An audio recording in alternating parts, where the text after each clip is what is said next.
In this tutorial, we'll be discussing for loops in Python, which is a fundamental concept in programming.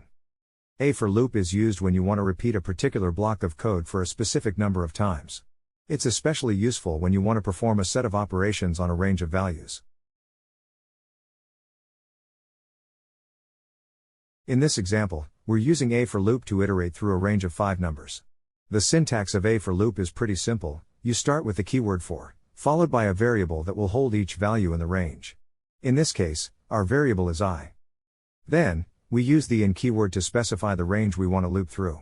Here, we're using the range function to generate a sequence of numbers from 0 to 4.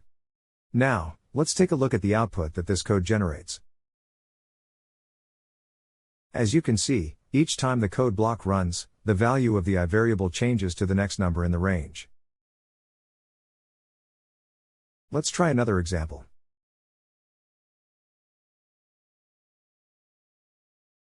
In this example, we're using A for loop to iterate through a list of fruits. The variable x will hold each item in the list as the loop progresses. We then use the print statement to output the value of x for each iteration of the loop. As you can see, the for loop has iterated through each item in the list and printed its value. That's it for this tutorial on for loops in Python. I hope you found it helpful and can now apply this concept in your own programming projects.